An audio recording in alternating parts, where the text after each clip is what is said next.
Greetings, all avid lovers of sorting algorithms. Today is a sad time because we are going to do the last sorting algorithm. I know it's a very tearful moment. I have tissues to the right at any moment, should I need them, but for now let's focus on QuickSort. Will it be the quickest sorting algorithm? No one will really know until we sort some stuff today using QuickSort. Now, what are we going to be sorting? It's going to be even more applicable than what we did with merge sort.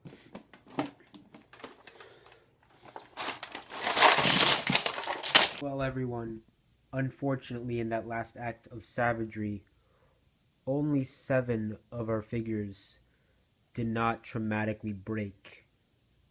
It's very unfortunate. The rest are definitely not off to the side, unsorted because I don't have the time. Nope, these 8 are the only ones that we can sort because they're the only ones that function. So let's get right to QuickSort and I'll tell you how it works. So first, we're going to look at this list and we're going to decide a pivot. Alright, let's choose this one right here. It's going to go up there. Alright, now how QuickSort works is we look at every element remaining in our list and make sublists on whether I like them less or more than the pivot. So let's get right to it, starting with the first element, more or less than the pivot. I like this one a lot. It's going to go over to the right of the pivot. Now let's go over to the other side here, more or less than the pivot, more or less than the pivot, more or less than the pivot, more or less than the pivot, more. This is a very sad pivot. This is actually pretty sad. More or less than the pivot. I'm going to throw the pivot a bone here and say less. And then more or less than the pivot, more. So now we have a few sublists here where we have everything less than the pivot, and everything more than the pivot. But guess what? This is basically already sorted because we know that this is less than all of these. And we know that this is less than this. So these essentially are sorted. These are the first 2 elements in the list, the least liked. And we can't really quick sort either of these because they're only one element. Alright, so now we're going to go over to these 6 and do the same thing. We're going to denote a pivot and keep going, whether greater than or less than. So let's denote this, I don't know, maybe this one is the pivot. Alright, so more or less, less, more or less, more or less, less, more or less, less, more or less, less. Alright, so now we have basically this right here. We have a list of 1, and these 4. Let's sort these 4 now.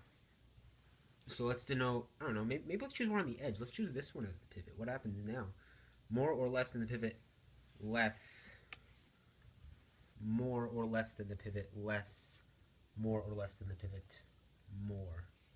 So now, if we were to actually break this up, these 2 would be here. This would be our pivot, and this would be over here. So now we have to go to these 2 and decide. You can denote either of them as a pivot. You just have to decide whether the other is more or less. So let's say this is the pivot. More or less, more. We're going to keep it here. And at this point, our list is basically sorted. All you have to do is put everything back together from their 1 element states. And they can all just go right in to our nice quick sorted list. I have to admit, guys, that was pretty fast. I'm looking at the recording of this video, and it's not even touched 5 minutes. 8 figures, all eloquently sorted by favoritism, and I think without any complexity analysis involved, that QuickSort could possibly be the quickest sort ever in the history of every algorithm we've gone through. Now again, this is a sad time. This is the final sorting video that will likely ever be made.